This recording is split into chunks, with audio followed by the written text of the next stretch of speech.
So what made you want to write this children's book? Because I wanted to celebrate fatherhood. And I wanted to celebrate the bond between a father and his son.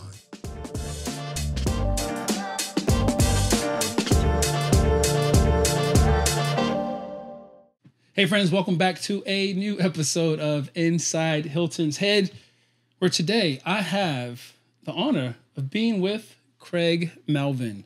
Craig is a journalist and news anchor for the Today Show and Dateline NBC. And if you've ever seen my appearances on the Today Show, you would have noticed me with Craig, the plant enthusiast, plant lover, plant man Craig, possibly. I was with you up until plant man. Enthusiast, lover, yes. I don't know. But that is, I will say, just the surface of who you are. There's plenty of things that make up the man. But I do know that you are a believer. You say that. Yes. You are a father. You are a husband. Yes. You are a son. And you are a brother. All true. And I'm just very honored. I'm very thankful, honored, happy to be here in your home today. Well, I've been a fan for a long time. You know, as I think I told you one of the first times I met you, I've never met a 6'3" black guy from Baltimore. 6'5". 6'5". Don't short me. Come Facts on. are important. Don't short me over here. A 6'5" black guy from Baltimore who loves plants. So when you first came on the show, I was like, this dude is interesting. Yeah, man. I came to know you and started reading some of your stuff. I was like, oh, there are layers to him. There are layers to him. So I'm glad you were able to make the schlep up to Connecticut. And of course, man. Honored to have you here. I've been waiting to have a moment like this with you because there's a lot of things that I want to talk to you about. There's a lot of things that I feel like we have in common. I'm not only on my skin care journey, but I'm on my sleep journey. Oh, right. I've been trying to find my way to back to because I've never done this. Yeah. But now getting better sleep. How are you sleep? You're a busy man. Yeah. How do you sleep? How does your schedule allow you to sleep? Hard boundaries. Okay. And sometimes my wife has said that I can come across as a bit abrasive or maybe even a jackass at about like 8 o'clock when I tell whoever's around, kids, her family, my family, I'm like, hey, I've enjoyed this. I'm going to bed. But up until about a year or two ago, I would try to hang. Oh, I mean, parties going, like dinner, and I was just, and here's what happened. I got old. and I'm not old, but I'm like, I'm, early 40s, mid 40s. And I realized that my body couldn't go like it could 10 years ago.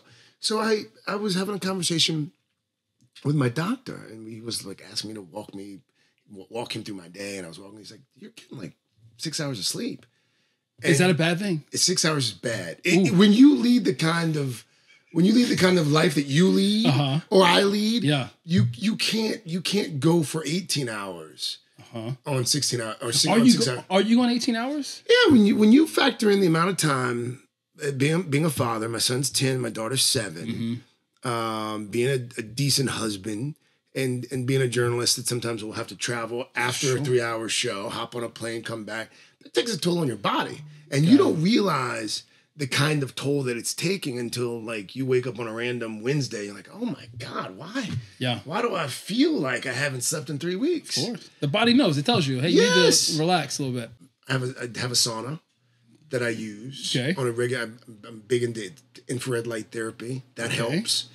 And I take magnesium probably 3 nights a week. It's about 3 nights a week. Okay. And I take chamomile tea. Like, I have taken my sleep more seriously. That's great. Over the last year than I had during the pandemic. What happened was during the pandemic, I'm talking about death and doom and destruction every day for about 18 months. Yeah. And one day I was like, God, why do I feel a little different? Wait a minute. That may be anxiety. Yeah. And so my therapist was like, you gotta get more sleep. You gotta figure out how you can wind down and turn off. And so that's when I started taking. But to be clear, my family not on board with my sleep journey. Those people could care less about how much sleep that I get. Well, they could care less. That's hilarious to me because my wife is a big advocate of sleep. Huh. She says no one should take her sleep from her. That is what makes and allows her to be her for us, for the family. And she's been pushing me. My wife talks a lot about the privilege of sleep for herself. She's white, and she's always like, the privilege of sleep that we have. And she thinks I have this, and I do. Growing up, I felt like I had to go. If I'm not going, if I'm not working, someone's stealing my job. Yep. So I always feel like, so I would go to bed very late and wake up really early. Because we equate that with productivity. Exactly. And I'll be honest with you, the longer I live, the more I find the opposite to be true. So true. So that's what I've been learning in this journey, is that it's about what type of work you're doing during your waking hours. Yes. The quality of work you're doing, so you can then separate that and get quality sleep. Quality over quantity. There it is. It's true. No, it's true. And it's funny because when I started in the business, I was the same way. I would raise my hand, always say yes, go. And then after a few years in, I mean, things were going well. But after a few years in, I start looking around at some of my colleagues. I'm like, I'm not sure he or she, they don't seem to be on TV as often as I'm on TV. Yeah. They don't seem to be traveling nearly as much as I'm traveling. What do they know that I don't know? And so you start to, you start talking to other people, and you're like, wait a minute. Yeah. You're even more successful. You're sleeping more and you're working less. What's the secret? And then you start getting the secrets. Yeah. And that's the thing that I've been learning. It's just like, it's one thing to, like you said, quality over quantity, to spread yourself as thin as possible. But if you're putting in enough time on something that is very special, you put that out and you give yourself the time to relax and enjoy and sleep and rest, to basically recharge that battery, you're then able to do more or put at least more effort into that thing during that span of time. You know what else it forces you to do, for me at least? What's that? If you're getting, and again, my target every night, is 7. I would love 7.5, but 7's the target every night. It forces you to say no.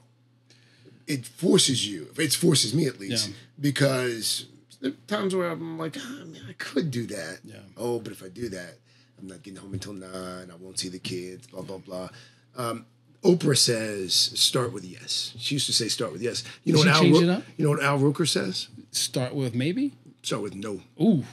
Start with no. Al Roker introduced me to this concept a couple years ago. He's like, man, you're doing too much. He said, you got to start with no.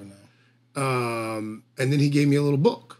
And the title of the book is called How to Work Less. And I think the subtitle may be How to Enjoy Life More. But it's funny because again, we're almost the same age. But when I was in my 30s... We are the same age. I want to clarify, we are exactly the same age. No, you're younger than me. When you say I'm younger than you like someone who literally was born yesterday and then today is older than that one person by one day. You're younger than me. I'm like 7 months younger than you. I have amassed wisdom beyond your years or beyond your months. Well, I will say this. If you're surrounding yourself with individuals like Al, Oprah... individuals to be clear, not Oprah. Just that. I've only met Oprah twice. But still, you're able to surround yourself in a circle where you are then capable of having that sort of wisdom handed down to you. Yes, which is great. Well, you're kind. But you know what you also have to do is you have to get to an age where for me, you're like, oh, this man, this woman, they know some stuff. I need to just sit at the feet and listen. Yeah, and just ask questions and just. And that's one of the great things about my job is I do get to, for instance, today, I'm into this show on Netflix called The Gentleman. So we had Giancarlo Esposito. We had him on today. And this dude, and I had never met him. And the best stuff on the show that we get is either before this segment or after the segment. So we're talking, and if it's someone I'm really into, I'll make a beeline like right after the commercial break before their segment just to like talk. I know this personally. I don't know if you, come on now you're making me feel good about myself. Because you do that to me. To you. If it's someone I don't want to talk to, I'll wait until like 30 seconds before and I show up for the segment. I love it. All right. But with people, so I go over to them and say, oh, The Gentleman, blah, blah, blah. And of course I watched, Better Call Saul. I'm like, oh, do the right thing. Yes. Come on. And so I'm going down like his IMDb page and he was like, oh, you're familiar with my work. I was like, yeah, of course. Come on. And we got to talk and he's like, he's got 4 daughters and he was born in Denmark and grew up in Rome, and then he was like, I moved to New York at 5 or 6, and then I started piecing it all together, and he said something to me, and again, it's like 4 minutes. Yeah. We talked for maybe 3 or 4 minutes. He said, because I think I asked him something about like his roles, and because he's got such range. How's he select them? He's also now part of the Star Wars universe. Yes, and oh, by the way, he's working on a graphic novel. And he's 65. Like, and he said, I look at a role, I look at a script, and I take the tapestry of my experiences, and I think, was there a point in my life where I was in this situation where I can relate to part of this? Yeah. And if I can relate to part of it, then I'm like, yeah, I could see myself doing that. And I was like, oh, yeah, I guess the people I enjoy most are a product of their experiences. Of course. And they take all of the things that not all the good things, all the bad things, and they use those things to shape and mold. Yeah. Not just who they are, but the kind of father that they become, or it's refreshing because all of our guests aren't like that. You know, sometimes you get someone who's been interviewed literally thousands of times. Yeah. They're going through the motions, you're going through the motions, but every now and then you come across someone, you're like, oh, real recognizes real. Yeah. You know? That's interesting you brought that up. I love the whole idea of, first of all, start with no, because I've always leaned with the Oprah thing of start with yes. You can always come back to yes. Like you can always come back. Well, of course, but I'm going to say this. I'm very thankful you started with yes. You could have started with no, and I understand your reasoning behind wanting to start with no. And the one thing you mentioned that hit me, it always hits me directly in the heart, even being here at this very moment, is the quality time with your family. Yes.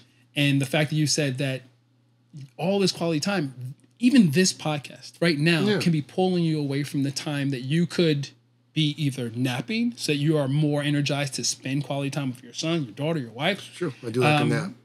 You like the nap? I do like a nap. That's one thing that I inherited from my father that I'm thankful I inherited.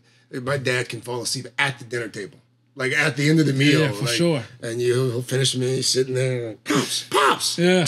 Oh, we went to a movie last weekend. We went to see Ghostbusters, me and him and my mom and the kids. We're about 20 minutes in. I hear, I nudge him.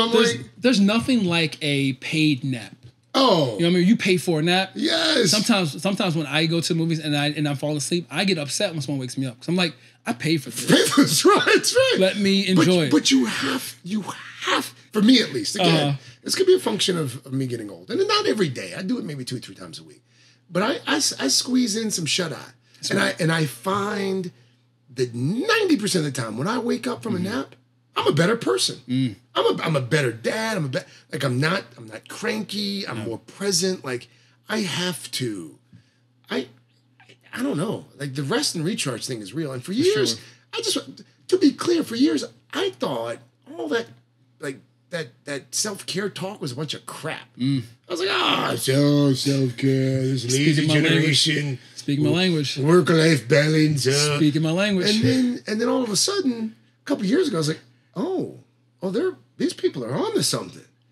You know what? Up until last year was the first year I took, and I'm proud of it, although some people have said I should probably stop boasting about it.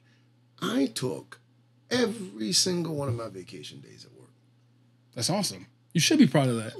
But up until then, like the year would end and I'd get an email. I was like, oh, you had 8. Like, and those don't roll over. No, they don't roll over. You should have been taking them. But last year, I took every day. And last year was probably the happiest of my life. Well, it makes sense. Yeah. Right? And look, and I too also was someone who was just like, self-care, blah, blah, blah, skincare, taking care. Like, I never lubricated enough. You know what I mean? Like, I never put on enough lotion. I never spent time like staring at myself in the mirror and taking care of my body until you get to a point in age where you're just like, might want to consider myself for a moment. For me, and I'm not sure if this is like a masculine male, like black male thing where we don't spend enough time with ourselves and in that sort of space. But it was in the last year that I started thinking more about this for myself. For me, it sort of coincided with when I became a father. But I think you're onto something too about being a young black guy. I didn't grow up moisturizing. Yeah. You know, I didn't grow up using serums. You know, my dad was a mail clerk. My mom was a school teacher. Like, we had money for Ivory soap. But I do think that as I've gotten older, and I do think it's also because of the people I get to interact with and interview and talk to, you start looking at people like, damn, man, you look good for 70. All day. Or a woman who's like, man, you look good. It's like, yeah, some of it's the nice lighting in the studio, but some of it's like, and so you start talking. Sure. Like, and my wife gives me grief for it now, because sometimes I will be like, dude, what do you use on your skin? Like, we had Pharrell on. Why is she giving you grief for that? Because I probably do spend some days more time than she does. There's nothing wrong with that. I don't think so either.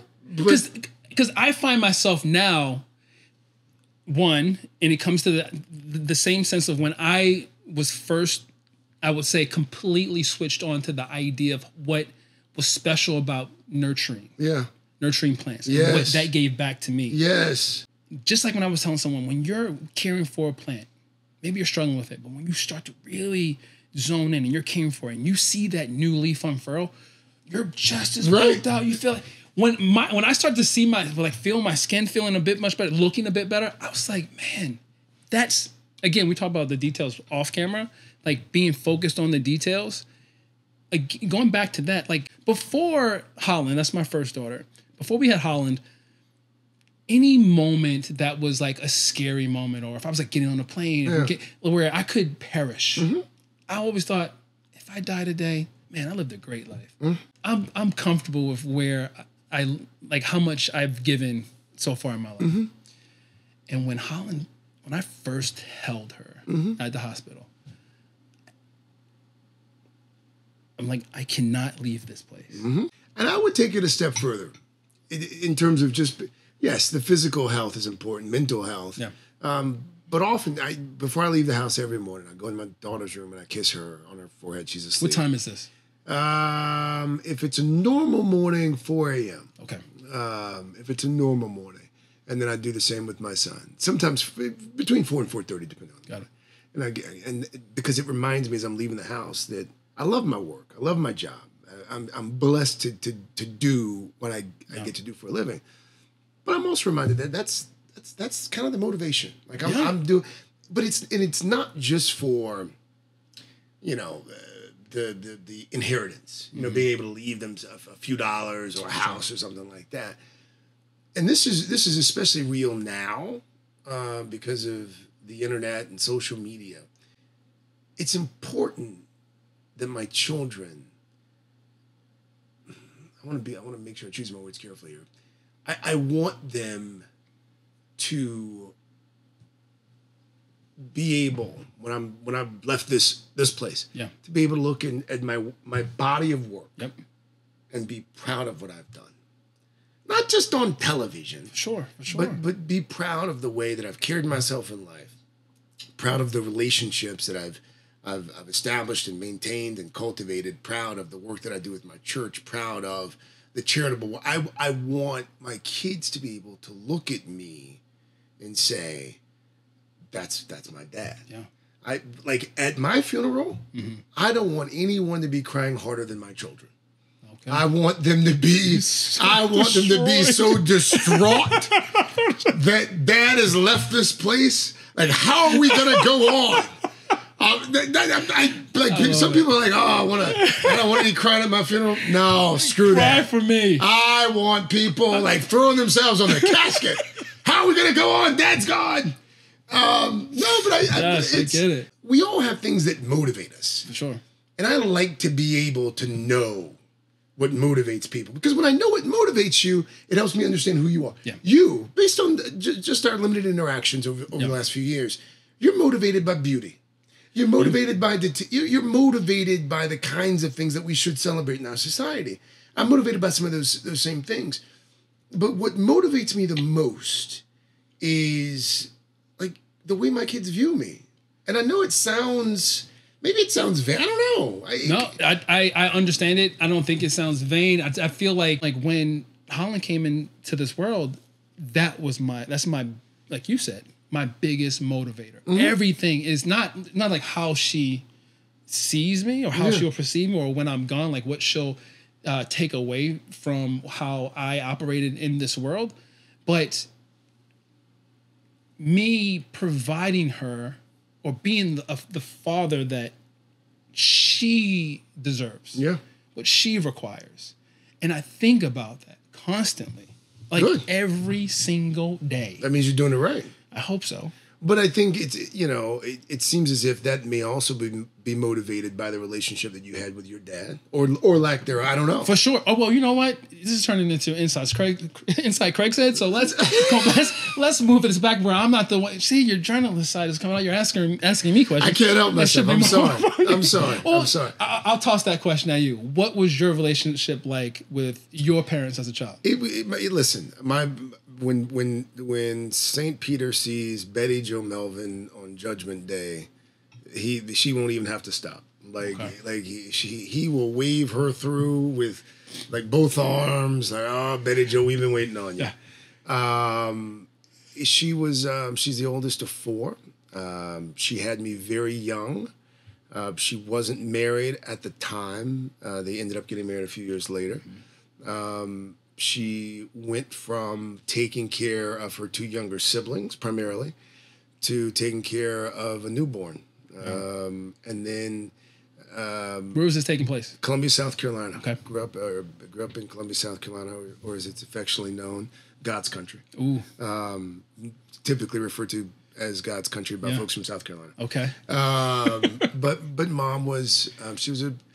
She was a school teacher for 35 years, but she actually started in banking. Okay. And then was that a need for a job or a love for... Need for a job. Copy that. But she studied elementary education, and then she did banking for a few years, realized she hated it, got into elementary education, and was a teacher, and then went into administration until she retired about, 3 years ago, right at the beginning of the pandemic. But she was mom, and for a number of years, she was mom and dad. My father, as I wrote about in my first book, he struggled mightily with various addictions, tobacco and gambling, and then booze was ultimately the one that almost did him in. So he was an avid beer drinker, correct? A lot of beer. That's which is interesting to me, at least, because I'm more of a bourbon guy. We rarely saw our dad drink hard liquor. He was it started with Bud Light, and then, started with Budweiser, and then years later when he decided that he was going to be a little healthier, he switched to Bud Light. And then for whatever reason, he switched to Coors Light. But that was his idea. And now keep this in mind, he had a beer in one hand and like a Newport in the other. Got it. So growing up, literally, all of my memories are either of my dad drinking a beer, smoking a cigarette, or both. Got it. And so, and then he got into video poker, and there was a period in the 90s where Dad nearly lost all of it, lost the house, nearly lost everything, but he lost his life savings, and my mom had to pick up a second job. So she would teach school, and then she would go to work at this, back then there was the equivalent of a CVS or a Walgreens. It was called Far More. I don't know if they had them in the Northeast, but down south. So she did that. And, but it's, my mom was, and even still is probably to a certain extent, my best friend. Like just ride or die. Like there was nothing that my mother would not do for her two boys. And as a result, as I got older, and especially as I started my career in journalism, I got to interact with different people and go different places, and I became very angry with my father, and not even it was in my early 20s, and I started seeing this therapist who encouraged me. That's impressive. I just want to stop for a second. Just the idea that you decided to see a therapist at that age. Oh, I had to, because I knew that I was working too much. I was having a hard time maintaining relationships, even not just with women, just friendships. Like I was just work, and I was angry a lot. I was just really angry, and I couldn't figure out why. And so I went to this therapist. Her name was Wendy, and she helped me to sort of understand that a lot of it was rooted in this relationship that I had had with my dad. And I'd become very bitter and angry that he couldn't get this monkey off his back. This was before our enlightened view of addiction. Got it. Like when we were growing up, like, you know, like you were a druggie or a drunk or you're fat or like we didn't understand the wiring that went along with these things. And so I developed this disgust with my dad that I couldn't articulate. And then so after a couple sessions of therapy, I convinced myself I was going to save him. And I was going to sit him down and tell him how big of a piece of he was. Yep. And so I decided to stage this mock intervention with a bunch of family members who sat my dad down and basically berated him for 45 minutes. And lo and behold, didn't work. Big shocker. Whoa. And so fast forward a few years. Really quick, was at this moment in your life, in his life, was his addiction, was it affecting how he operated with the rest of the individuals in your life? Okay. He was estranged.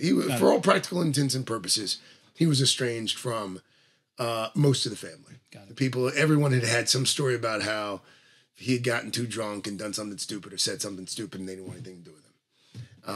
But I had decided at this point that I was going to try to save him and didn't really understand how to do it. Okay. So I had this intervention, didn't go well. He promised he would do better. He didn't. This goes on for a few years. He retires from the post office. And I get a call one day from a friend. He's like, hey, just so you know, your dad got in a bit of a fender bender. And he clearly had too much to drink. Fortunately, he sideswiped someone that the family knew. And so someone from the neighborhood, they don't want to press charges, but we wanted you to be aware. And I was like, you know what? This is God talking to me. And so at that point, I had developed a more enlightened view of addiction. And I had also developed some relationships with people who could really help me. And so we tried again. And this time it was a carefully coordinated campaign to save him. And so we wrote letters and we brought in an expert on these things. And we sat him down on a Sunday morning. And we went around and we all talked about how much we loved him, how much we, over the last 15 years, how much it hurt us to see him just slip away in front of us. But we wanted him to get help. Yeah, of course. And we had done this and we'd set up an outpatient, an inpatient program for him. And I said at the beginning, I was like, guys, we can try it. Typically these things take 3 or 4 times, but let's try it. We had a bag packed for him. We said our piece in 30 minutes. And we're like, we got the car outside waiting to take you to this facility in Georgia. And he's like, all right, let's go. Hopped in that car.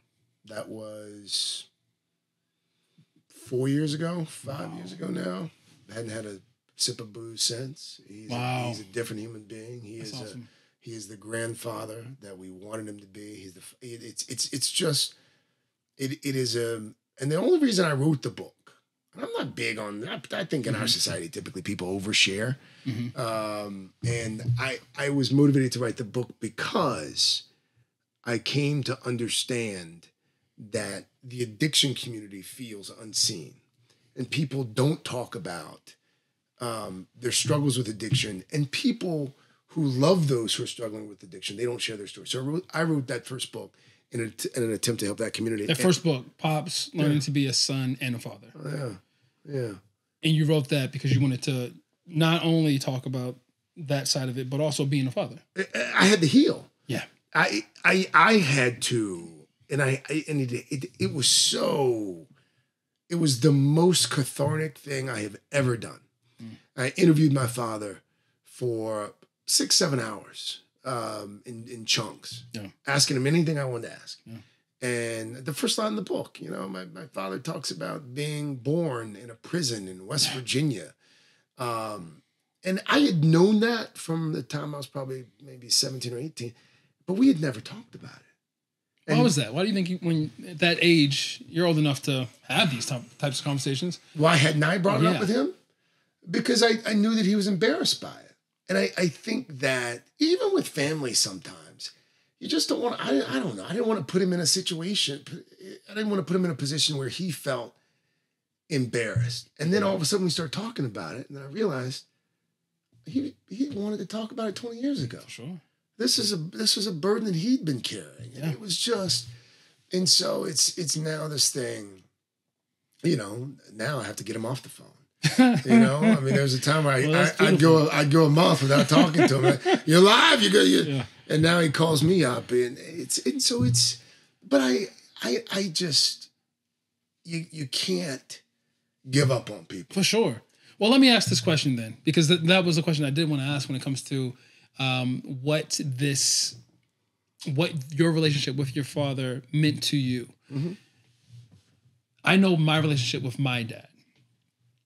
I know how I wanted him to be involved in my life when I was young, and he wasn't as involved as I wanted him to be.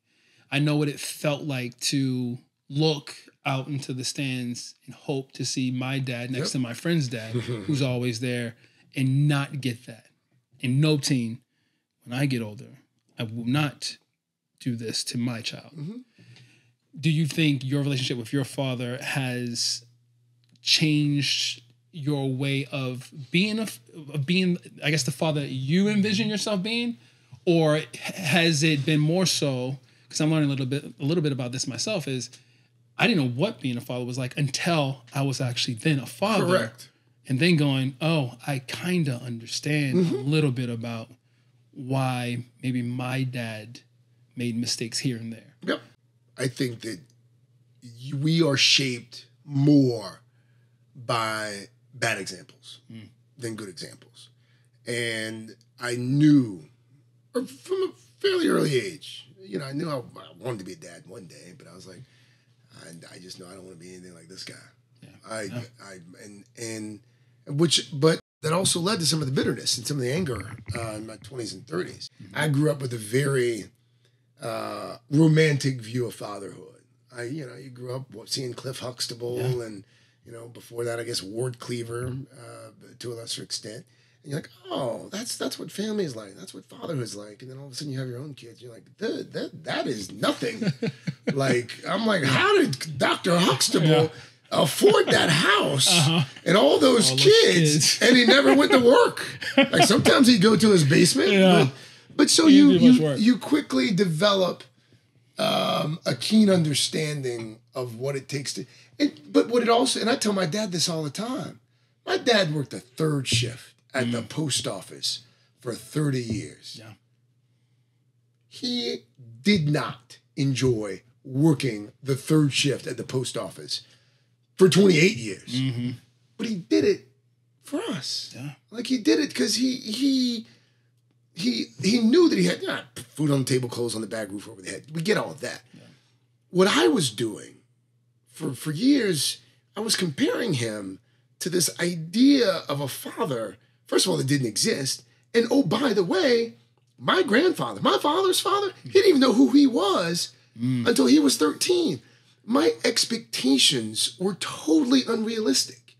But I didn't realize that until I was in my 20s or 30s. I wanted him to be something he wasn't capable of being. Mm-hmm. He hadn't seen this thing. For sure. So how could he be this thing?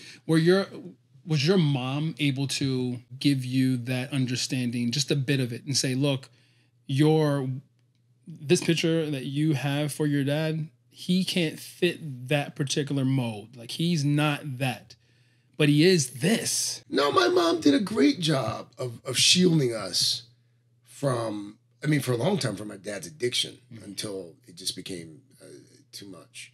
But no, she did a great job of propping him up and explaining a lot of things away.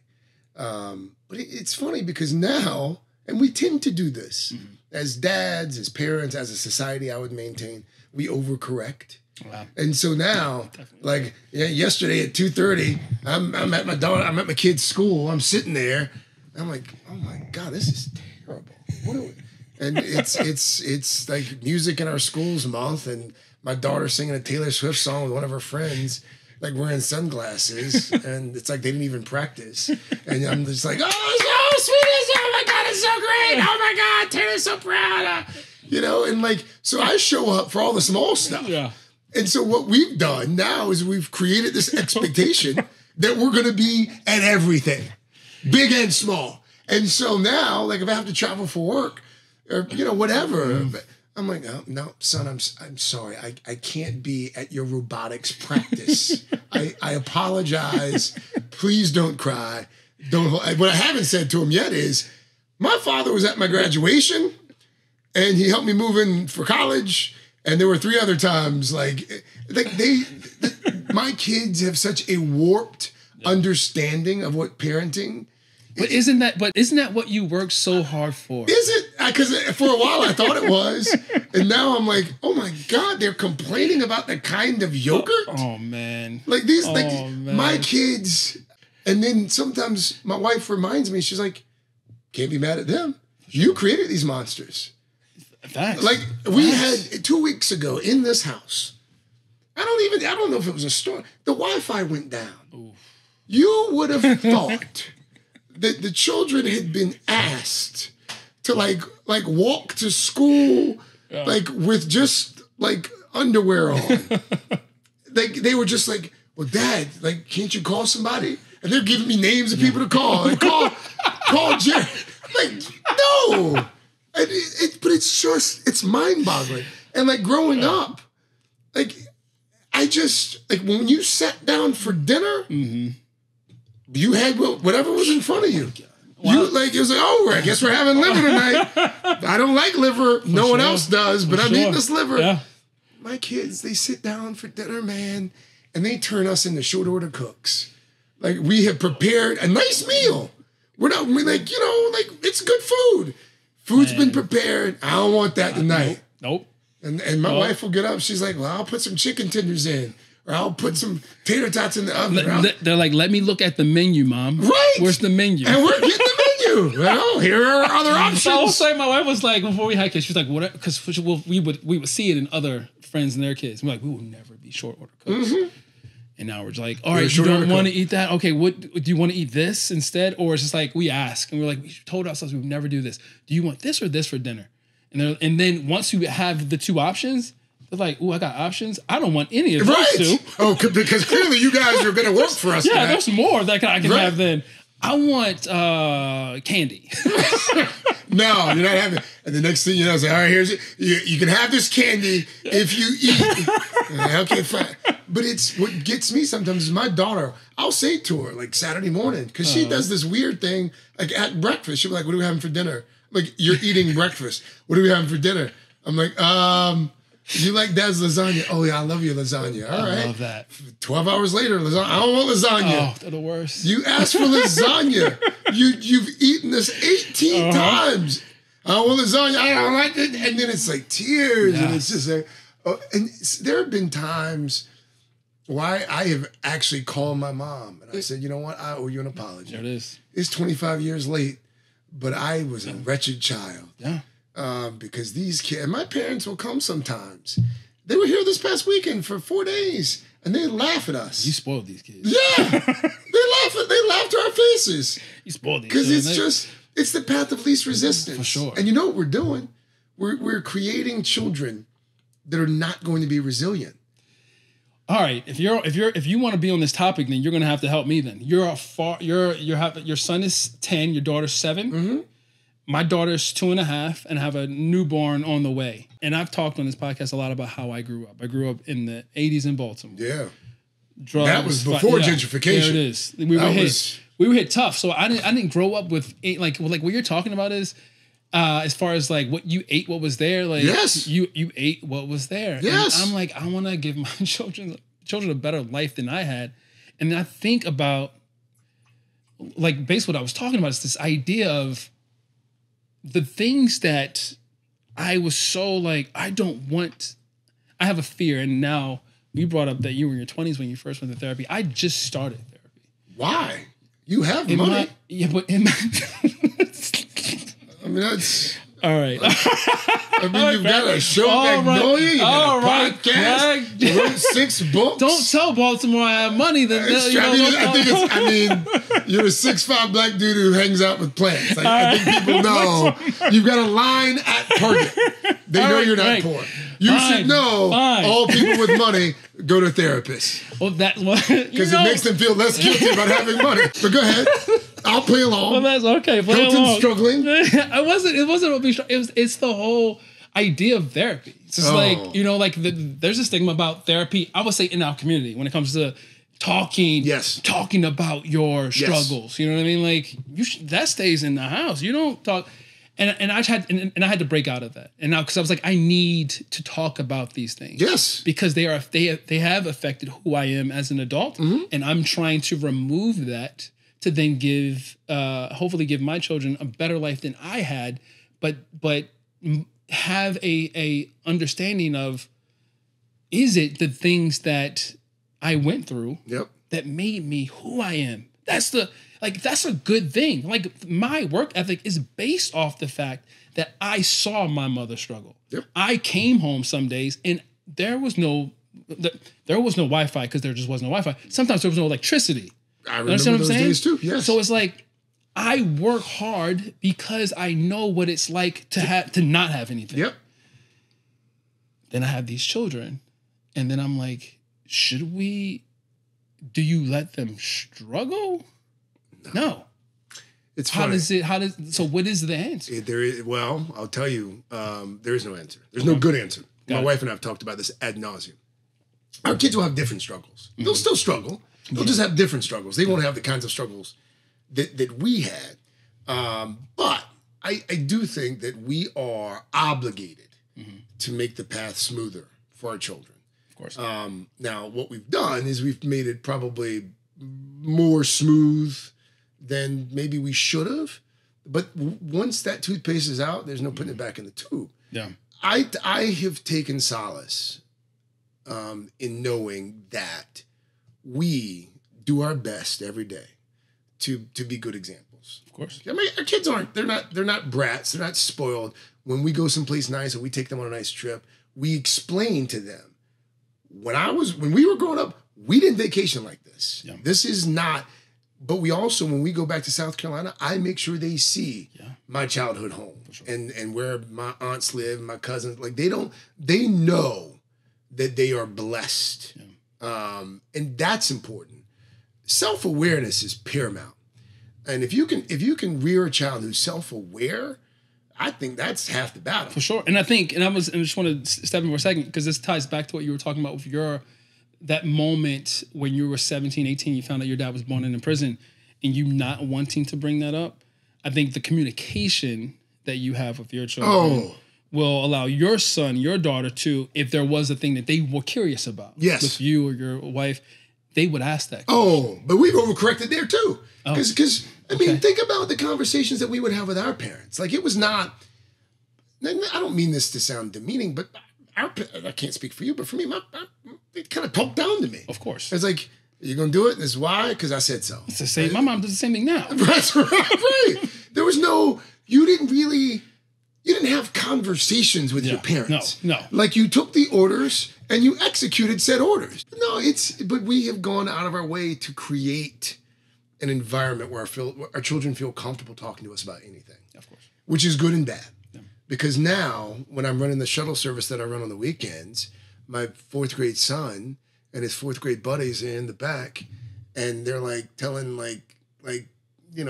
jokes about balls, and like that's what kids do. I mean, it's just like, and then your mama so fat jokes. And I'm like, and then there's a part of me that wants to turn around and high five them. Okay, and good. There's another part that's like, you butchered the punchline. That's not the joke. I told that joke in '95. Yeah, there we go. Like, come on. And so get it right. Like my son's at this weird age where there's some days he makes me so proud, and there are other days I'm like, oh, dude, what are you doing? And I find myself doing this more than I used to. I remind myself, I get to do this. Yeah.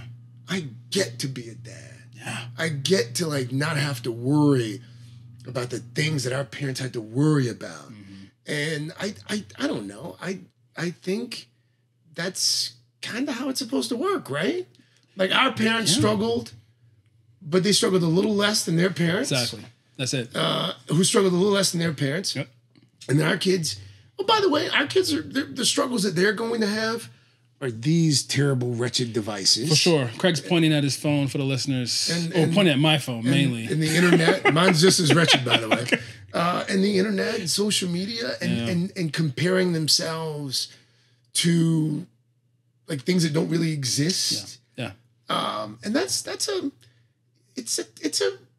I don't know. I think when the book is written on the death of modern democracy, hopefully generations from now, there will be several chapters devoted to the internet. For sure. And what it has done. Not to sound like a Luddite, by the way. No. Because there are obviously great goods that come with it. But I do think that we're going to look back on this particular chapter in our story and we're going to be like, what were we thinking? Yeah. Why didn't we try to rein this in more? Like why? And so our kids will have to struggle with that. And we'll be right back after a break from our sponsor. Balancing work and life can be really stressful, and finding ways to work through the stress is always a goal of mine. Of course, the process of nurturing plants helps me to slow down, take a breath, and bring in joy. But unfortunately, my plants aren't licensed therapists with expert advice. Regardless if you have a clinical mental health issue like depression or anxiety, or you're just a human who lives in this world who is going through a hard time, therapy can give you the tools to approach your life in a very different way.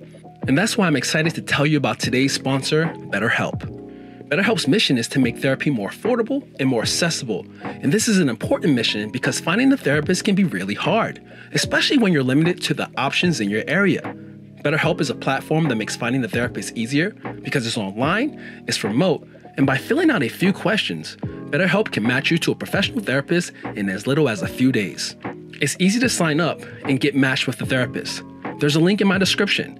It's betterhelp.com/Hilton. Clicking this link helps to support this channel, but it also gets you 10% off your first month of BetterHelp so you can connect with a therapist and see if it helps you. And because finding a therapist is a little like dating, if you don't really fit with that therapist, which is a common thing with therapy, you can easily switch to a new therapist at no additional cost without stressing about insurance, who's in your network, or anything like that. Starting this podcast was supposed to be a little extra therapy for me, getting the ideas in my head out. Good to know I can always use BetterHelp just in case Molly can't help me. So if you're struggling, consider online therapy with BetterHelp. Click the link in the description or visit betterhelp.com/Hilton. Thank you again, BetterHelp, for supporting this channel. Now, back to the show. You also talk about this in your book. We're all trying our best. We all are trying our best. I often, at the end of the day, sit down next to my wife and I go, how am I doing? We try to have these check-ins. I'm like, how am I doing? That's impressive, by the way. Is it? That is. I mean, you also have one child and the child's younger, so you have more free time. But no, the check-ins with my wife are basically logistics and operations. Like she's like, "Did you do this? You got this tomorrow?" Like, I never asked how I'm doing because if I'm not doing well, she tells me. She'll tell you. I think my wife will do the same, but I just want to know. I just want to make sure that we're still good, right? Yeah. We're still good. We're on the path. God, you're so enlightened. Well, this is all based on. And people who have listened, who started to listen to this podcast, are realizing they're like, Hilton's podcast isn't about plants. Like he hardly ever. I gotta be honest with you, I'm a little disappointed because I thought I was gonna get plants. And this is probably the major critique. Because I thought I was like, I'm gonna get some free plant tips, and I'm sitting there talking about my dad. I'm like, what you didn't notice was the title of the podcast. But you haven't talked about plants once. You could start with plants. I don't talk about plants. You could back into other stuff. Because we can talk about, well, I'm going to bring it up now. It has been, and again, like I didn't reach out to a therapist when I first had these issues or thoughts, but I did find therapy through the process of caring for plants. And it has been since caring for plants, and I'll bring it back to that I found this enlightenment. I found this, my idea, like you're talking about, you have to take the time to listen and be able to understand things that are working around you. Like I pay attention more to the individuals I'm with based off the fact of focusing in on a plant and thinking about it and going, that's different. I wasn't there yesterday. What did I do? Take note to that. And then coming back to it later and identifying the problem. Oh, I did this there. I should shouldn't have watered when I did. All right, that's noted. And then I've been utilizing that and putting it into the people in my life, but not knowingly doing so. Mm-hmm. And that has helped me in the process of going like with my wife, let's have this check-in. Let me take the moment and go, I don't know what I'm doing. Mm-hmm. This is not something none of us do. None of us do. And so I want to make sure I still know I don't know what I'm doing. Yeah. Even in my work life. Mm-hmm. Like you're like asking me about plants. I'm like, sometimes I don't know why your plant did that. Mm-hmm. I know why it should have done this, but sometimes it's just things change. Your daughter is not my daughter. Right. They're both two girls. They're in the world, but they're not exactly the same. So how you operate and father your children, I can pull from that, mm-hmm. but then I got to tweak it for my own family. Yes. So I've been learning these things. I have found as my children have gotten older, they guide you. Like they show you, sometimes tell you, but they show you what they need, what they don't need. Yeah. My son and my daughter couldn't be more different. Like I could say to Delano, son, sit here and do this. Yeah. And he won't ask any questions, he'll sit and do. Sybil, I need you to sit here and do this. Why? Well, Del, you didn't ask Del to do that. And last week I saw you doing the opposite. And so my daughter, and I've said this to Lindsay, my wife, before. My daughter has been more difficult for me to rear than my son ever was. Because I was a boy. I know how boys think. I know how they operate. You give them a ball, you get them a haircut, you buy a couple pair of pants, and like you make sure they're not doing something stupid and don't fall and break anything. Yeah. That's kind of, my daughter's very nuanced. Like I'll talk to her at 10 a.m. and Dad, I'm thinking of you. And then like 2 hours later, it's like, I hate you. And I hate mommy too. And no one likes me in this house. I'm like, sweetie, what happened? I went outside and I got wet. Oh no. And I fell and now I hate the world. And at first I'm like, oh my God. And I said early on to Lance, I was like, I think we need to see somebody. I think maybe she's got some issues. And the pediatrician was like, no, she's just a 5-year-old girl. But it's interesting because a couple of years ago I had this idea to write this children's book. And it was when she was very young. And I was madly in love with my son. I was like, I'm going to write a love letter to my son about fatherhood and blah, blah, blah. And I wrote this book. And you've written like a half dozen books. You know how long the process takes? I know how long the process takes. Now, Craig, obviously you're a journalist, so you understand segues. It's a perfect segue. Yeah. You wrote the book, children's book, coming out. Yeah. This podcast will come out right before your book comes out. Oh, that's perfectly timed. I'm proud of you. It comes out May 7th. Tell me if I'm wrong there, but I think it's Tuesday, May 7th. Yeah. This will release on May 6th. Reading that book, reading your first book, you went to a children's book. I had so many questions about that book, and we hardly have ever touched any of them yet. But we did do a lot of the backstory work about fatherhood and you being a father. Yeah. And one of my biggest questions was, because I thought about this in my own, in my own childhood. When I grew up, I wasn't big into reading. One, that surprises me about it's two-sided. One, and I wanted to ask you this: I don't have any memory of anyone reading to me as a child. Two, and you mentioned this in your book, Pops, is there were moments in my life where when I was becoming some sort of book nerd and wanting to read, individuals in my life would call me white. There it is. Yeah, you're acting white. And it didn't help that a lot of the clubs and activities I was a part of in high school were, like Model United Nations. There we go. And I competed in oratorical contests. Yeah. I didn't do a whole lot to help myself. But you know what? I credit my mother, going back to my mother, I credit her with this. And this is one of the reasons I've always enjoyed you.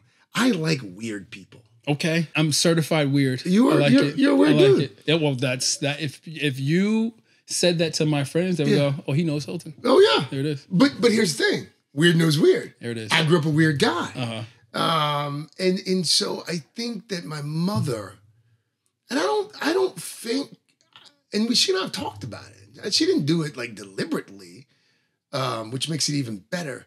She made sure that me and my younger brother, that we were both very comfortable in our own skin. That's perfect. And so when I caught hell for playing the violin in the 3rd grade, I was like, okay, all right, that's fine. Or I caught hell for competing in speech contests in middle school, okay, or being active in like student government, Model UN and Key Club and all these things in high school.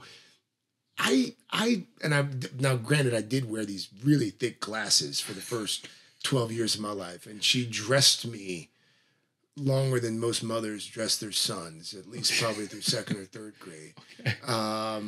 But I think I got picked on so much that I developed such a thick skin. By the time I got to high school, I was like, I don't care what you say. Yeah, I've heard it all. Yeah. I've heard it all. Snowflake, sure, I'll be snowflake, fine. But I've passed that on to my kids. Yeah. My kids are very comfortable in their own skin. Yeah. Sometimes in the house, maybe a little too comfortable for their parents lacking, but they're very comfortable in their own skin. And I think that is, of all of the things you want to pass down to your children and teach your children, that's what I would maintain. That's one of the 3 most important.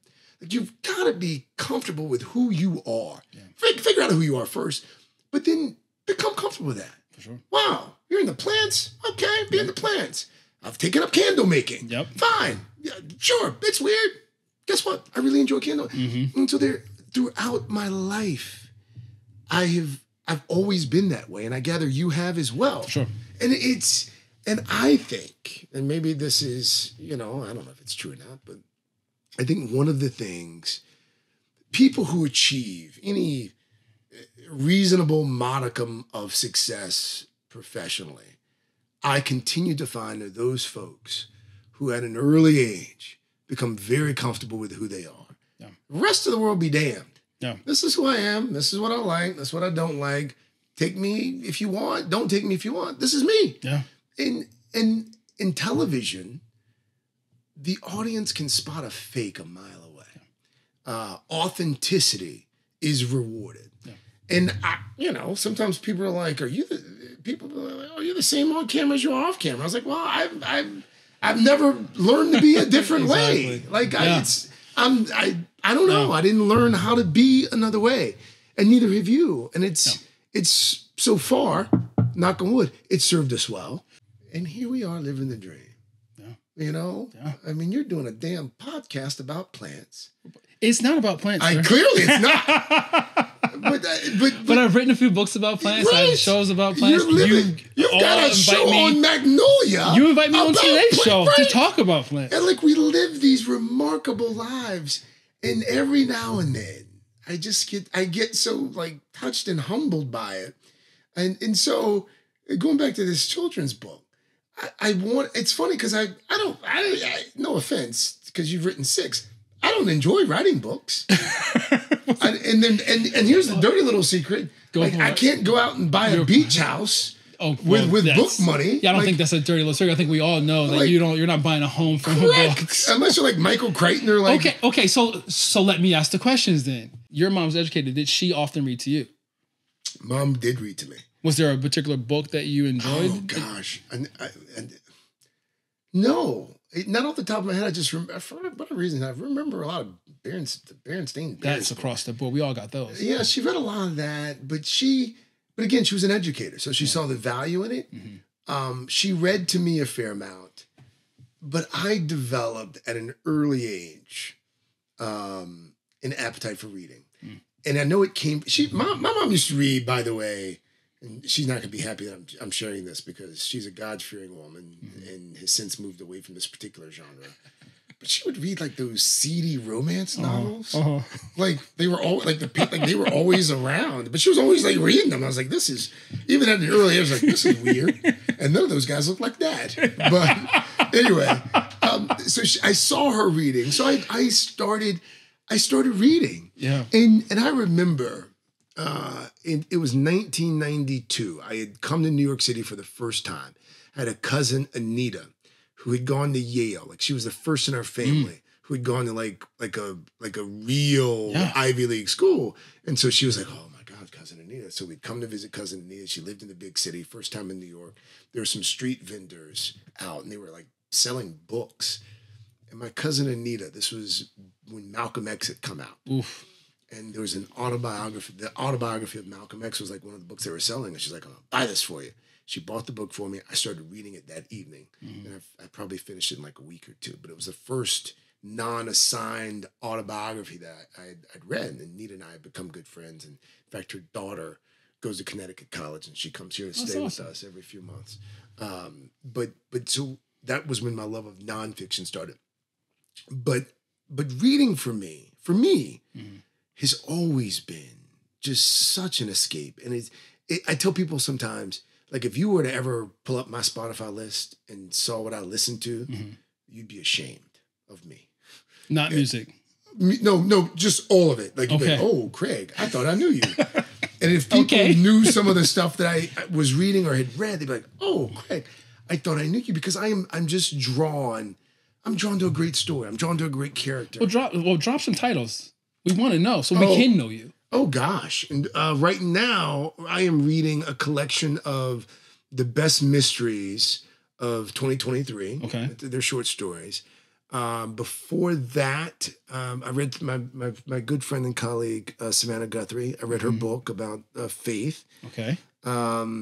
Before, I almost have to go upstairs and pull some of this. I read Tim Alberto's book on the role of the evangelical faith and politics and sort of the transformation of modern politics as a result of that, and the crossroads where we are politically. So I read lots of really different books. Yeah, of course. And some of it I have to read for the show. But I'm also like, sometimes someone will send me something. Darius Rucker, my friend Darius, wanted me to write like a blurb for his book, and I don't write like book blurbs unless I read the book. And so I read his autobiography, and I called him up. I was like, dude, I thought I knew you. There it is. and it's funny because I said to Darius a couple years ago, I said, you should write a book. You would like him too, because we've all led sort of similar lives in various respects. And I was like, you should write a book. He's like, man, I can't write a book. What is the reason why? What is this? Well, I mean, time? No, just a lot of stories that he didn't feel comfortable sharing at the time. Yeah. But we're all on a growth journey. For sure. And he got to a point in his life where he's like, I've got kids, and God forbid something terrible happens to me. I want them to know all of this. Yeah. I don't want to talk to him about it, but I want him to be able to access it.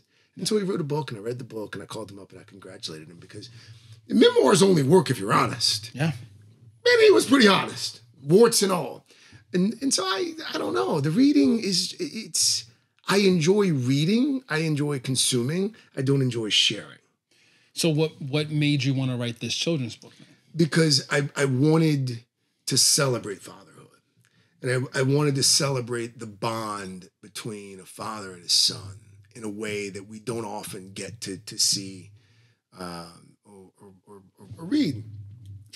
Unfortunately, I feel like sometimes fatherhood, and again, this is not a knock on moms, everyone loves their mother more than their father. I get that. For sure. But, you look at some of the modern depictions of fathers, it's Homer Simpson. Yeah. It's Peter Griffin. Yep. It's like they're caricatures. Yeah. And that's, this, I know this. That's not what fatherhood is. If you're doing it right, fatherhood is this wonderful journey. And it's not like the high school graduations or the moving into the college dorms. No, it's like, oh, wait a minute. My son just shot his first basket. Like, it went in the hoop for the first time I saw this. Yeah. Oh, he jumped off the diving board. I can't jump off a diving board. It's oh my God. He tied his shoe for the first time. Yeah. Yeah. I saw this. Yeah. And so I wanted to write and commemorate, not the big glorious moments that we all, like the small stuff that I was able to have a front row seat to. The front row seat that our fathers didn't have. it is important to commemorate the small moments just as much as we do the large moments. Not for me, but for our kids. Because our kids are going to get to a point in their lives where they have kids, and I want my grandchildren to, I want them to know that I really, really, really enjoyed being a father. Yeah. Yeah, I get to interview presidents and actors and plant guys and musicians and get to go cool places, and I covered some Olympics. There is nothing that I treasure more than being their dad. Yeah. And I want them to know that. And sometimes I say it, and they're like, oh, yeah, okay, no. But if they can read it 20 years from now, then they'll know I was being honest about it. For sure. So that's why that's why I did it. What I did not foresee 3 years ago when I had this grand idea during the pandemic, when my daughter was like, 3, she could care less. Well, now I get the hard copy of the book. I'm like, oh, I'm so proud and excited. And I'm like showing them the book and blah, blah, blah. You know what she said to me? I have a feeling, Craig. She's like, Dad, why is Dell on the cover? I was like, wow. But I opened the book. I'm like, sweetie, you're on literally every page but 2. She's like, but I'm not on the cover. Are you proud of me? I was like, of course I'm proud of you, sweetie. But the book was, she's like, well, why didn't you write? I was like, well, I'm trying to explain publishing to her and the book industry. And you can't have 2 books. You can only have one of it. And she's like, well, why did you? And I was like, oh God. Yeah. And Hilton, I gotta be honest with you, for 2 weeks, I thought about scrapping the book. Really? Yeah. Because I did think when I read it, I was like, this is a love letter. It feels like a love letter to your son and to fatherhood. Mm-hmm. And then I thought, I wonder what Sybil thinks. Because your daughter is also there. She's in the book. She's in the book. But it is focused on fathers and sons. It is. And do I regret the singular focus? Perhaps a smidge. Am I proud of the book? Of course. Am I proud of my son? Yes. But for the record, I'm going to play this for my daughter. I am even more proud of her. Yeah. Because it takes a lot to be a second child. It's and my younger brother will tell you that it's not easy when you come along, and you'll see this. Mm-hmm. You pour everything into your first child. Into your second child, you pour all you have left into them. And some days it's not as much as you had 5 years ago. Of course. With our son, we were like, no screens, no this, we're gonna do it. Yeah. And we were maniacal about it. And now with our daughter, we're like, oh, she didn't get hit by a car today. That's a win. We've heard. I saw her eat a cucumber. Did you see? She had a cucumber. Eat these whole grapes. Go ahead. And it's the bar moves. Of course. But you can't tell your children that. And so have you had to? Well, I'm going to have to write a second children's. You're going to have to write a second children's book. But have you read this book to your children? Are they at the age where you feel obligated to still spend that time with them at night and read to them? Yes, nice. But what's funny now is with my son, he reads to me. That's awesome. He reads to me, awesome. and I gotta be honest with you, man. Like, he's in the 4th grade, and I don't think I was a dumb kid. I thought I was reasonably intelligent, but some of these books he reads, like, he's got like 4 or 5 syllable words, and he's like, blah, blah, blah. I was like, whoa, what? And I'm like trying to like explain the setting, give me some carrot, and he's like giving all of it to me. Like, oh my God, this kid. Like, he's smart. And you were in spelling bees when you were a child, Craig. I know that. Wow, you did some reading. Hey, man, come on. But my daughter, yes, she does read to me a little bit, but I read to her. I have not read the children's book to her deliberately because I don't want to go triggering any of, I'm just kind of, she sees the book in my office and she'll see it. I kid you not, sometimes, Hilton, she'll be like, She'll have like a little huff. Because it doesn't help. It's hard. I mean, I think about this. Like, I'm an only child, Craig. Oh my God, what a blessing. I'm an only child. And I often joke with friends of mine who aren't only children that my mom once said to her friends, and then to me, "Oh, you don't have siblings because I got it right the first time." Right? That's what she once said to me. But I do get the whole thing of like, people are like, "What is your favorite plant?" And I go, "I don't have a favorite plant. They're all my favorite, right?" You can pull Deion Sanders. You know what Deion says. I know. Deion depends on the day. Yeah. Hey, but he tells the kids. He's brutal. He he does the ranking, which is... I interviewed him a few weeks ago. I thought it was a joke. And I was like... he's serious. Oh, dead serious. And he explained to me that particular day he had one favorite. It had shifted from a few days prior based on like... Well, however they're doing that day. Mm-hmm. It's like, this person did this, and that was great. Put them at the top of the list. Mm-mm. Which... kind of want to say, Greg, you've kind of ranked based on this book. I mean, I'm just saying, Sybil sees it, and it's right there in front of her. Yes. I would just say that it is a love letter to fatherhood. Start there. Love letter to fatherhood. It is a love letter to fatherhood. To sons. But let me be clear. I am in the process of developing another project where my daughter... is the focus. I love it. Because what I don't want is when they're crying at my funeral, I don't want him to be crying a little harder. I want them to be crying equally.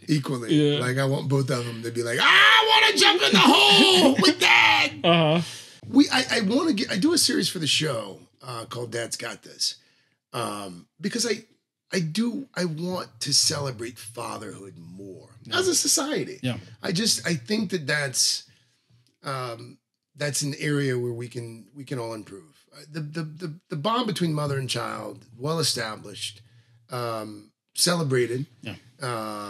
I would, again, not to diminish Mother's Day, but Mother's Day in this house. Yeah. It's like, oh, we got it, Mom. Sorry, we're making cards. Father's Day rolls around. It's like, are we getting Dad a tie again? What about some socks? Yeah. Let's make a card. Nah, let's not make a card this year. Let's just... And so I'm acutely aware that mothers are mothers. Like everyone loves a mom. Totally. But fathers are an essential part of the puzzle. And you could make the case that perhaps some of society's ills could be remedied by better relationships between fathers and their children. For sure. And here's the thing, and you did it. I'm trying to do it as well. You can break the cycle. Yeah. You can break the cycle, and the book is essentially kind of about that. And by the way, my parents are in the book. Although, as both of them pointed out, they don't look like themselves. I was like, would you want me to have the illustrator like take pictures of you and like just? It's like that's not how it works. I was like that was their feedback. Is that supposed to be us? Yeah. Why am I? My mom was like, I'm not that big. My hair's not all white. Why is the hair all white? Oh, dear God, people. The one question that I thought about a lot, not only reading Pops, but also reading this children's book, is what all of it is and what all of it, like how all of it comes together. Mm-hmm. When you're talking about celebrating fatherhood, celebrating being a son, being a brother, having these individuals in your lives and trying to provide them with the best. Your mom, because I know for me, my wife and I, we have I won't say a vision, but a dream for what we want our daughters mm-hmm. to be in the future, or to have in the future. I'm sure your mom had and your dad have or had a dream for you. Yeah. I'm sure whatever that dream was has been realized, possibly. Maybe. What is your dream for your children? Oh, that's a good question. I want them, this is perhaps going to sound cliche, I want them to be happy. Yeah. There are a lot of people walking around who are just unhappy. Yeah. And broken people break people. I want them to be comfortable in their own skin and just happy about the choices that they make, small and large, comfortable. It's funny because before I had kids, I was like, oh, it'd be great if I had a lawyer or a doctor in the family. You know, like you think about all these like jobs and what they're going to do in life, and then all of a sudden they start to get older. And I think it could also be a function of what I do for a living, and I unfortunately get to see so much brokenness. For sure. And so now I'm just like, I just want them to be fine. I just want them to be happy, good human beings. Yes. One of my greatest fears that I'm walking around rearing a sociopath. You know, I just want them to be just be decent people. And I think so far, knock on wood, they seem like they're on the right track most days. Some days, my daughter. I'm kidding, sweetie. If you pull this up on the internet 20 years from now, that's a joke. Daddy never thought you'd be a sociopath. Of course not. But yeah, that's it. You have a book. I'm proud of you. I am proud of you. It's your second book. It's a children's book. If you don't have it already, because some people may have pre-ordered it, comes out May 7th. You can get it, wherever books are sold, right? That's what we said. Wherever books are sold. Are you doing... I do book signings. I go places. I do a book tour. Are you going to tour? Well, do any readings? I'm going to do a couple. Okay. But it's hard with the schedule. I can't do as many. Okay. And plus, the audience for your book, you know, it's a little different than For sure. Than my audience. You come to your kindergarten class and read to all of these children who have no money and can't really buy the book, but I'll come and do a free reading. No, we're going to do some of that. But again, you know, it's funny. I enjoy the process of creating books. Okay. I don't really like selling the books. and by the way, as you know, publishers don't like that. They don't like that at all. They want you to sell the book. Writing's great, but you need to promote the book. Sell the book. I'm like, fine. Sell the book. So we're here to sell the book. I mean, it's a book that should sell itself. You have children. You have a father. You are someone who knows a father. You are a brother. You are a daughter. It's a good graduation book too, by the way. It is. It's a good graduation book. I think. Look, publisher told me to add that part. Did he tell you why? It's a good graduation book because apparently, I guess, like all the places you'll go, Dr. Seuss's like the book. Yeah, it's like one of the most popular graduation books of all time. Well, there it is. It's a great graduation book. It's better than all the places you'll go. It's so much better. And you know what? I think the idea of it is just like what you're talking about. We're trying to celebrate fathers. We're also celebrate bonds, family. And celebrating the small victories and the things that are happening at the moment that they're happening, and enjoying that. So I think like that's an important thing, a reason why to pick up the book, not only because I think Craig's amazing and I think what he has created is amazing. I think what you do for the community of people is just it's impressive, but it should be applauded, and we should celebrate that. And I want to celebrate that. So I say thank you. Thank you for doing that for all of us. Thank you for being on the podcast. Thank you for having me in your home. Thank you for allowing me to take away some of the time that you could be dedicating to your family, to your true friends, to your community, to just be on this non-plant podcast.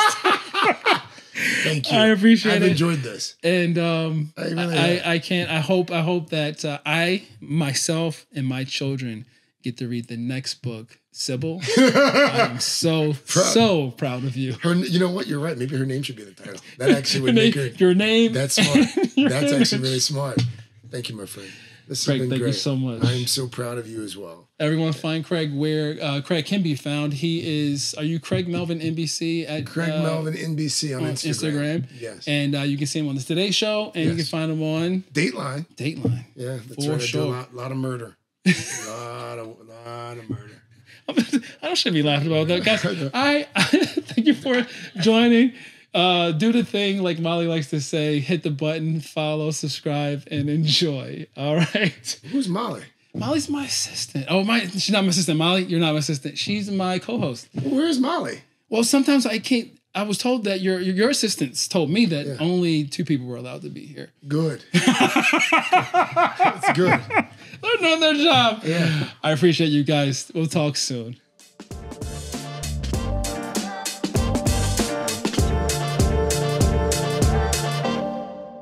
Balancing work and life can be really stressful, and finding ways to work through the stress is always a goal of mine. Of course, the process of nurturing plants helps me to slow down, take a breath, and bring in joy. But unfortunately, my plants aren't licensed therapists with expert advice. Regardless if you have a clinical mental health issue like depression or anxiety, or you're just a human who lives in this world who is going through a hard time, therapy can give you the tools to approach your life in a very different way. And that's why I'm excited to tell you about today's sponsor, BetterHelp. BetterHelp's mission is to make therapy more affordable and more accessible. And this is an important mission because finding a therapist can be really hard, especially when you're limited to the options in your area. BetterHelp is a platform that makes finding a therapist easier because it's online, it's remote, and by filling out a few questions, BetterHelp can match you to a professional therapist in as little as a few days. It's easy to sign up and get matched with a therapist. There's a link in my description. It's betterhelp.com/Hilton. Clicking this link helps to support this channel, but it also gets you 10% off your first month of BetterHelp so you can connect with a therapist and see if it helps you. And because finding a therapist is a little like dating, if you don't really fit with that therapist, which is a common thing with therapy, you can easily switch to a new therapist at no additional cost without stressing about insurance, who's in your network, or anything like that. Starting this podcast was supposed to be a little extra therapy for me, getting the ideas in my head out. Good to know I can always use BetterHelp just in case Molly can't help me. So if you're struggling, consider online therapy with BetterHelp. Click the link in the description or visit betterhelp.com/Hilton. Thank you again, BetterHelp, for supporting this channel.